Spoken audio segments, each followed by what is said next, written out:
if somebody comes in and they like your office and everything's great, but they say, I can't afford your fees, what happens then? Yeah. Well, one of the best objection management things that Dr. Glow and I teach our docs, we have a seminar called Elements of Closing, where we teach kind of like day one, day two systems and procedures. So this always comes up during those seminars is what happens in that type of a scenario where the patient just can't afford it, or at least they say that they can't afford it. And one of the best objection management tools for that is, if you could, how would you? And it just allows them to think a little bit differently.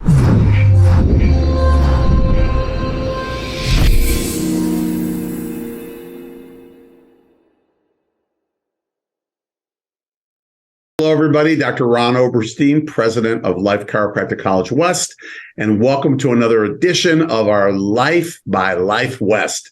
These are great editions. With me today, I've got my co-host, Dr. Mary, my bride, my partner, my best friend, my everything in life. How you doing? Good. How are you? Good. What's for dinner? Just teasing. Dinner tonight. No dinner. You can fast. And our guest today is a very special doctor. He's just graduated in 2017.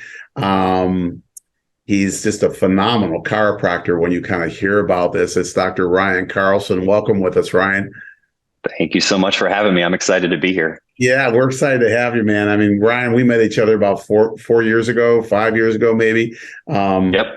I'll give you a little bit of history on Ryan. Graduated, like I said, in 2017 from Northwestern College, University of Health Sciences. Immediately went to Seal Beach and associated with a good friend of Mary and mine, Dr. Brad Glowacki. Spent a year and a half there. And then in 2019, he opened up a practice in Bentonville. Did I get that right? Bentonville, yep. Bentonville, Arkansas. That is it. Walmart country, right? Home of Walmart headquarters. Yeah. And he has just done amazing things there. So he's been there, like 4 years? Last year, he averages about 500 patient visits per week, and that's great. But he's last year he collected about $2 million. And this year on track to do the same or a little bit more. 70% cash, 30% insurance, and just doing great stuff. But it's, he's going to drop some bombs today just about, how he's doing it, what he's doing. There's nothing, we don't hold anything back, and we're just really, really thrilled to have you on the show. So welcome, my man. Well, thank you. It's going to be a lot of fun. It is. I've got a million questions in my head. Mary, you might too. You want to start? Want me to start? Well, I want to start because, just as you were giving the introduction, my first question is how did you get into chiropractic? I don't know the story. Yeah. Oh, that's actually a fun story. I always knew that I wanted to do something in healthcare. Just didn't know exactly what. So going into undergrad, I actually went kind of on the dark side and started going for pharmacy. And it's a 2-year pre-pharmacy program, then a 4-year program on top of that. So I got accepted into the pharmacy program at South Dakota State University, went through about a year of that. But there was a moment in class one day in pharmaceutical biochemistry class where my professor said something I'm never going to forget. He said, I envision a world one day where everybody is going to be on at least 10 different preventative medications. And it just hit me the wrong way. I mean, I had a visceral and emotional reaction to it. I was like sick all day. Like I was completely fazed by it. And I started questioning the road that I was going down and just, seeing if that was going to be the right fit.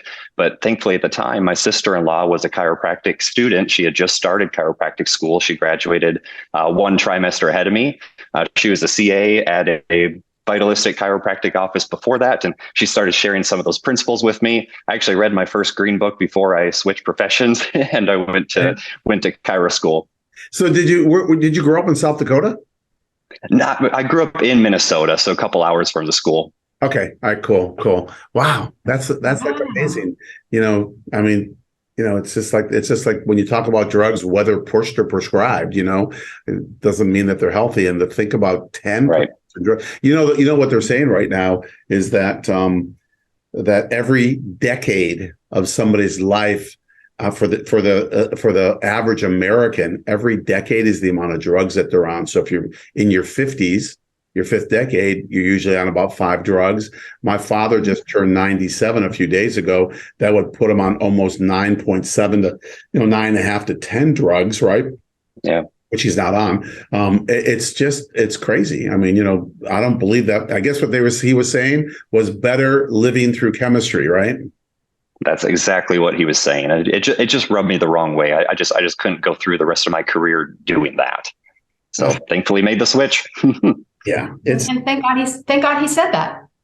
Well, that's exactly it. Everything happens for a reason. I truly do believe that. And, I was pushed into this profession at that moment right there. Love it. Love it.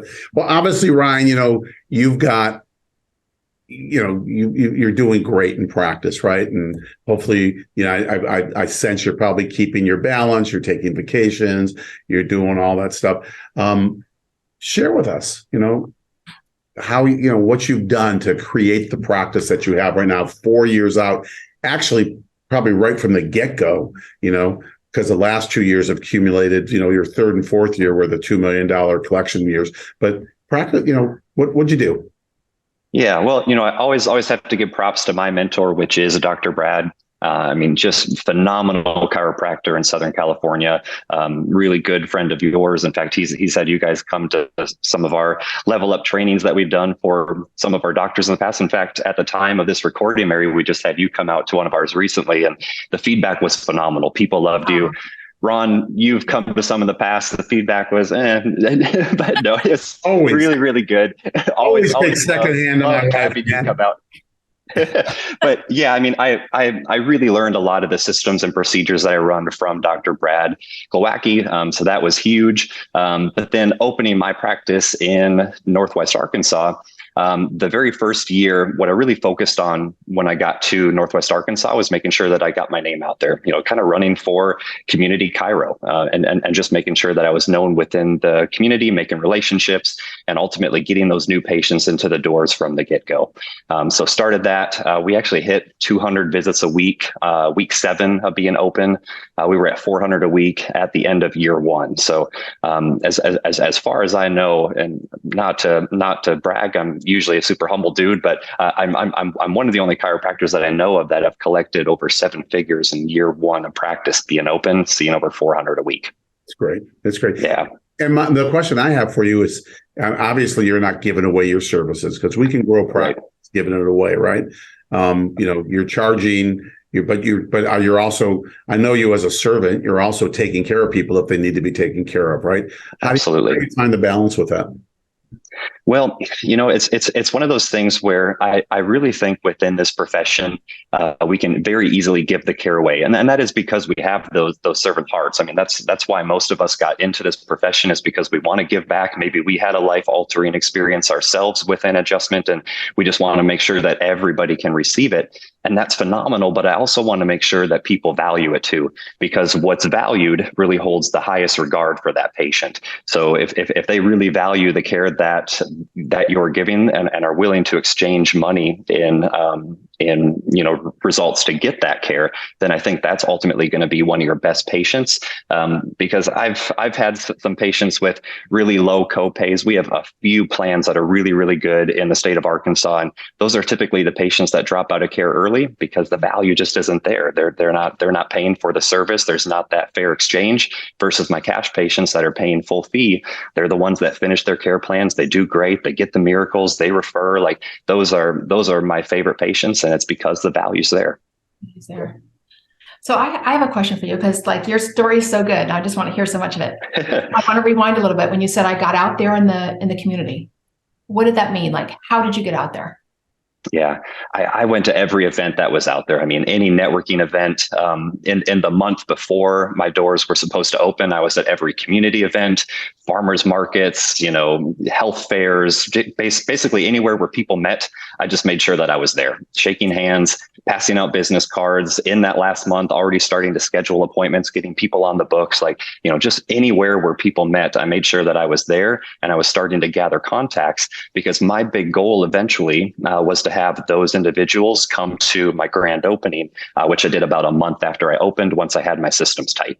So I wanted to make sure that I could really invite people there, bring them into the practice, they could see it, and then ultimately, hopefully, they would go ahead and sign on to be a new patient, which many of them did. So how far before you opened did you start going to these fairs and being out in the community? Yeah, really the moment that I got into Arkansas is when I started that. So I got to Arkansas, gosh, it was probably 6 months before I opened or so. And I just made sure to get out there right away. I started meeting with PI attorneys, and I started meeting with real estate agents, and just walking business to business in the area that I knew my practice was going to be, just trying to meet everybody that was out there. You know, it's just, so when you go ahead, Ron. I was going to say, Mary, it's just genius because, you know, you're in how big is Bentonville? Bentonville's about 50,000. The whole Northwest Arkansas area is about 400,000. Yeah. I mean, it's a relatively small area, you know, right. To think that I can't even see you now, but I'm coming, you know, it's kind of like, you know, Mary, how many times at our home in Montana where the Whole Foods came in for 2 years, there was signs saying Whole Foods, you know, and that kind of thing. And it's like, then all of a sudden you show up. It's not like people are asking, when are they opening? When are they opening? And I love that concept because a lot of times people just think like, well, I'm not going to do anything right now because I can't do anything with the people. You know, I can't invite them into my office, or I can't give them, but really just that exposure, you know, I'm sure people probably just said, man, it's so great that you're finally open, right? Kind of thing. Yeah. Yeah. And that was really my big goal before opening, was just to create excitement around it and just let people know that this new and exciting thing called Deep Roots was coming to Northwest Arkansas, and then just starting to gather that contact list for people that I could reach out to once I finally did have my doors open. That's great. And how much of it was social media? Like, what was your? You know, I didn't really do a whole lot with social media until after I opened. I had shot some videos and got those out there, but I just didn't really have much of a following yet until I had my first patient base. So that really started after I had my doors open, not necessarily before. You know, I'll be honest with you. I'm going to coin it, and Mary, you'll probably understand this. Is you're like doing old time chiropractic. Because there wasn't social media. We were out, you know, where we can get to. And the only way you can get in front of people, we're at fun runs and fairs and things like that. You know, and nowadays I'm not seeing a lot of the newer practitioners doing that because social media is so easy to do, right? Not easy by any means, but it's so much more. It's very effective depending on what areas you're at, you know. So I love it, man. Kudos to get yourself out, and obviously. The proof is in the pudding, man. It works, you know. Okay, so that's for sure. Mary, we're still relevant. There's still some relevance there. Dumb and Dumber. Do we have one in a chance? Yes, one. All right, still got a chance. So you went out there. So you got all these people coming in, and I don't know if you even remember this. It wasn't that long ago, but like. So you have all these people coming in. At some point, then did you go, okay, I don't need to go out in the community, and you just relied on your internal referrals? Or did you feel, no, I still need to be out in the community? Yeah, you know, we're probably 50-50 internal versus external marketing right now. So we still do a lot of those community events, and we still have our name out everywhere. We're still building that brand equity, but I'm not necessarily the person that's doing it anymore. You know, I got a really good team around me. One of the things that I learned from Dr. Glow was delegate to elevate. You know, always push things off to those around you that can sometimes even do it better than you can. And that's really how you're going to make the biggest impact. So I've kind of taken on a lot of the internal marketing and referrals and those types of things. But the external side, just pass that on to my really good team. How many people are part of your team? So myself, I just hired my first associate 2 years ago, and then I just hired a second associate about 5 months ago. So we're kind of in that 3-doctor system right now, and then I've got an office manager and one lady at the front desk. Okay. So where do you see? So now that you have your third, you know, so there's 3 doctors, your second associate. Where do you see yourself scaling to? Well, you know, where we're at right now, I really feel that we're well positioned to see twice the patient volume that we are. May have to add a couple more team members, couple more CAs to do that. So that's one thought I have. I've also pushed around the thought process of expanding into multiple locations. I just got to open up my bandwidth a little bit to see if that's plausible, see if that's something that I want to take on. I've heard things both ways. Build one practice really big and do great with that, or kind of divert your energy into two practices. I just got to do some thinking on that. But where my headspace is at right now is just keep growing the main practice that I have, and if I get pushed into a second practice later on from innate, then I'll go ahead and do that. That's great. That is great. Man, it's like exciting to hear, and it's fun. Yet, it's inspiring, and yet it's how it should be, no matter where. Everyone who goes out with chiropractic should be able, the potential is there to do well because chiropractic works so well. That's it. You could do all the promotion anybody ever wanted plus more, but if you can't deliver the goods, and it's not us per se, it's that, the body's a self-healing, self-regulating entity. Yep. Knows how to, adapt and given a clear nervous system. And if you paint the picture really well, but the more people you get to apply it to, the more results you're going to get. Right. So. Yeah, 100%. And that's one of the big things that I want to just, let, especially young grads and students be aware of is just knowing that, you can build a practice that's philosophically based, that really uses just the adjustment, and you can still collect a high value with that, to the point where you can start paying off your student loans. Being the president of a chiro college, how high student loans are, and that's really a big thing that weighs on a lot of students. And just having the ability to pay that off while sticking true to our core philosophy and doing chiropractic care, I just think that's such an important message to the young docs and also the students. Yeah, it is. It really is. I got a million, Mary. So I got one. Jump in. Give me a chance here. So, I know what the students will want to hear. They'll want to hear about some of the struggles, and they'll want to hear some of the challenges that you had and then you overcame. So, it sounds like you kept things so simple and it was so quote unquote easy for you. But can you just speak to that? And even focusing too on your mindset. And I want to talk about that a little bit, but what were some of the challenges you faced and how'd you overcome them? Yeah, it always sounds simple, but of course, you know very well, you and Ron, having built a huge practice in the past, that there's always those challenges that don't get talked about. So I think that's a really valid question to bring those up, because there were several. There's still several. I mean, it's one of those things where being active in practice, you're always going to have challenges. I would say the biggest thing for me initially was just realizing how many hats I had to all of a sudden wear. Going from an associate at Dr. Glow's office, I could focus on the chiropractor hat there, and I could also focus on the marketing hat there. But those were kind of the two main hats that I wore.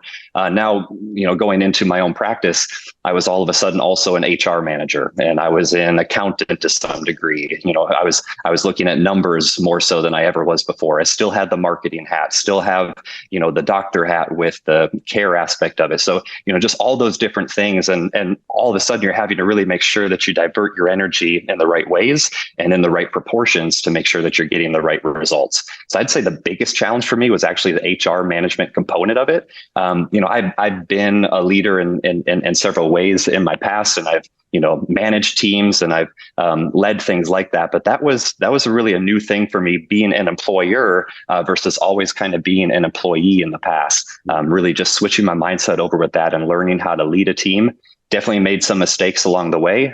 But of course, with each mistake, you only get better and better, and you learn and you grow from it. And I've definitely done my fair share of that with my team in the past.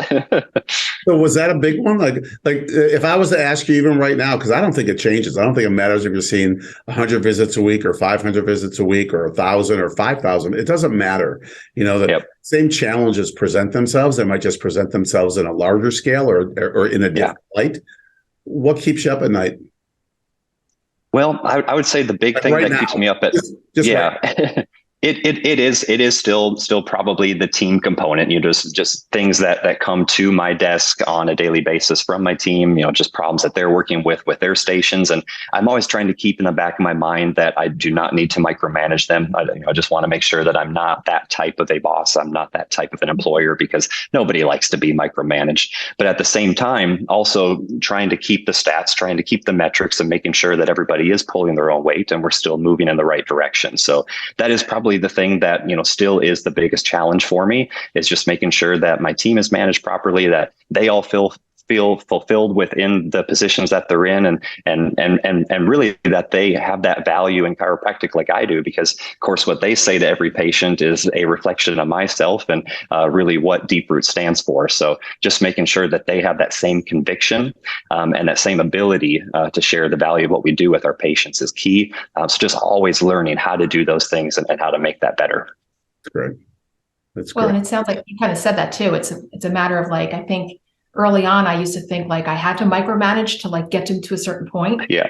You realize, no, you want to empower them for them to learn it. And it's and what you said, I can relate to. It's wearing any one of those hats is easy. It's right. Wearing all of them. Yep. And where there's a few of the hats where you've never worn before, you've got to learn those. Yep. Absolutely. Thank you for sharing that, because again, people don't want to hear that you just started out and you're yeah, it was kind of simple. Yep. Right. Super simple, super easy breezy. Yeah. But even when you started, Ryan, what was the challenges then when you started? What was keeping you up at night? Go back 4 years ago. Yeah, well, I'm definitely an introvert by nature. So going out into the community and shaking hands, kissing babies, doing that type of thing, it's not in my nature. I would probably call myself an ambivert now, where I can definitely be extroverted where I need to be. But a lot of that has come through trial and error, and honestly, just forcing myself to get in my car, drive business to business, walk into them and just introduce myself and share what it is that we're going to be doing within that community. That was a big struggle for me initially. And, of course, I'd got some practice doing that to some degree in the past during chiro school and with my time at Dr. Glow's office. But when you're doing it on your own, you just have that little extra push, that little extra drive. And that was what really allowed me to walk in and do that in a confident manner, even though inside I would much rather be at home not doing that. I mean, to be honest, I've always found it easier to do it for somebody else than to do it for myself. Is that right? Yeah, it's much easier for me to go promote you. I can walk through town and I can pass your cars out to everybody, every single person in the grocery store.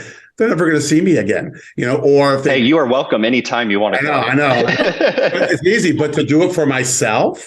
And I think it's not just the easiness of because I could do it for you, but I think for a lot of, I only speak for myself, that it's getting myself out of the way to do that for myself. Right. Yeah. I can go promote Mary easily. I can promote you easily. I can promote anything, but promoting ourselves is there's always that, whatever it is, but there's always that thing. It's much easier for other folks, to do it. But right.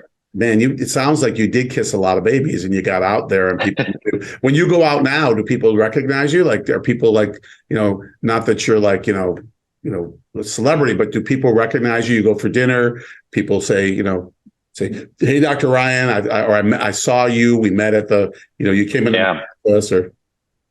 Yeah, it happens all the time. And it honestly still surprises me. I'll have people that say they saw one of my videos on Facebook, or they saw one of my videos on YouTube, and they recognize me, and, what's your practice name again? And, just going through all those things. It's really cool to meet those people out in the community that I maybe haven't even met personally before, but have just seen my face online, or they've seen me on one of the local news stations, or, something along those lines. It's really, really cool to kind of be in that influence position, because I would say criticism is the cost of influence. And sometimes with that, we can have that negative side effect with it, where, we're getting the negative side of what we do as chiropractors. But, it's really cool when you see the positive side of the influence on the work that you do within your community as well. Yeah, absolutely.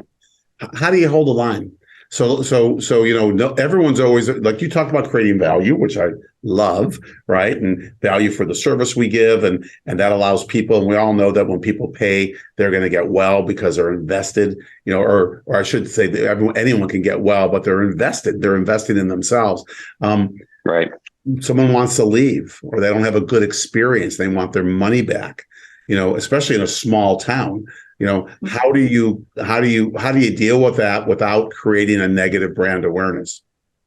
Yeah, I mean, there's always going to be those patients that, just maybe don't have a good experience. Maybe we didn't, do a system properly when they first came in. We were really busy in the office or something, and they had a tough time when they come in getting to their appointment on time or whatever it was. Those are few and far between, but of course they certainly happen in real practice.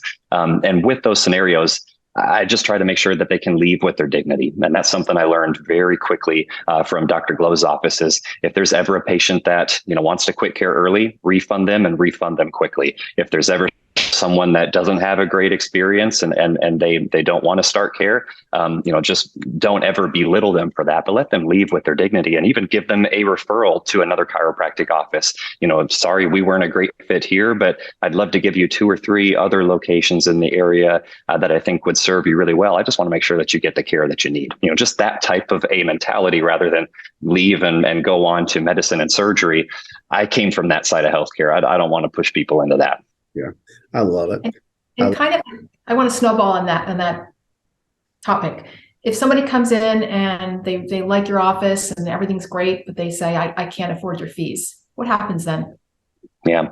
Well, one of the best objection management things that Dr. Glow and I teach our docs, we have a seminar called Elements of Closing, where we teach kind of like day 1, day 2 systems and procedures.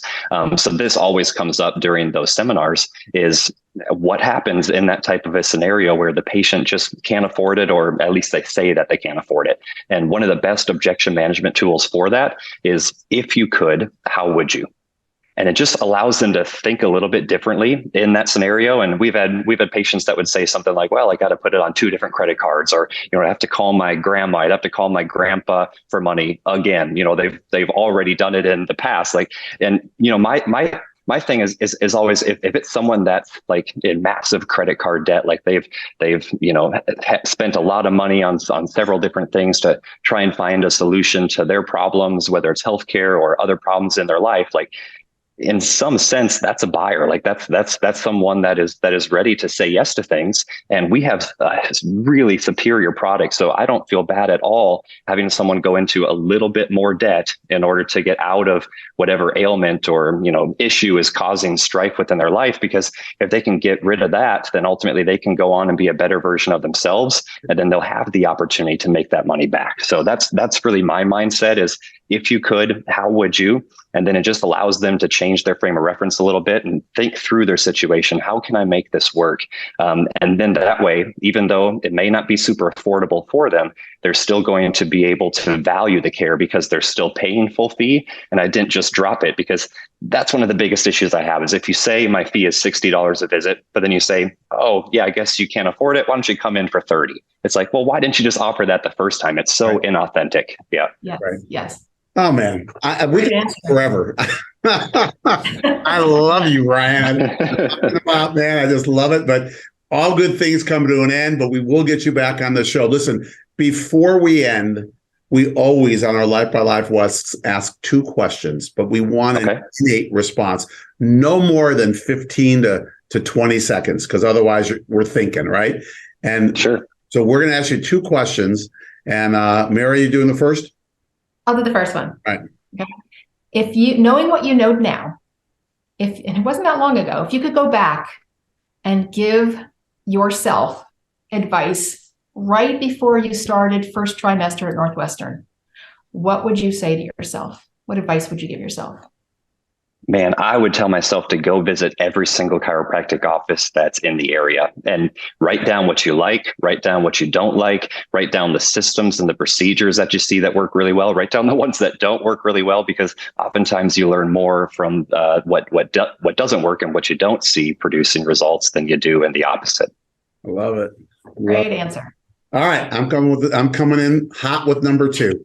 All right. So, Dr. Ryan Carlson, right now you're going to go back and you're going to speak to Dr. Ryan Carlson, who just walked across the stage, just got out of chiropractic school, right? Just starting to practice.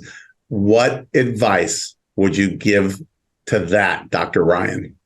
Yeah. I would tell him to be be comfortable being uncomfortable. Like that is, I really think that's the biggest lesson that any chiropractor needs to understand, and really any business owner, whether it's chiropractic or not, is like, you have to go into those uncomfortable situations and you have to be super comfortable doing it. You have to go in it with confidence. And ultimately that's when you're going to learn. Even if you fail, it's okay, because every failure is a learning experience. And then you can just apply that to how you're going to do it better the next time around. Be comfortable being uncomfortable. I love it. Woo! Love it. Wow. Awesome, bro. Man, we so appreciate you. And our viewers, we appreciate you. I know there's a million bombs in this one, man. So, reread this or re-listen to this or however you're doing it, or review this. That Ryan, you were just incredible. So thank you for being with us today, man. Really, you were just amazing. Okay. My pleasure. Yeah. Yeah. And to our viewers, thank you. Thanks for coming back week after week. Thanks for not only tag teaming with our Life by Life West, which we drop every other week, but on the opposite weeks as our Life West leadership line. And I know a lot of you watch both, and they're great. I know today's webcast with Dr. Ryan, there's a lot of people that who would love to hear this, would help them greatly to hear this. They might not know it themselves, but just share it. We'd certainly appreciate it, because as Dr. Ryan talked about, allowing people to reach their health potential so that they can become better in their lives. We want to do the same thing with chiropractors and others, right? So please share this. We appreciate you. We appreciate all that you do for chiropractic and the amount of people that you're helping to help create this, create a brighter future for humanity. And from Dr. Mary, myself, and from Dr. Ryan, we wish you well. And till we see you next week, keep doing what you do, keep loving. And I love this. Be comfortable being uncomfortable. How's that? Cool. Buddy. Hey, listen, we'll see you, Ryan. Thanks again. And Mary, great to see you. And I'll see you tonight. And dinner's on me tonight for even asking that. So everybody, we'll see you again next time around. Love and appreciate you.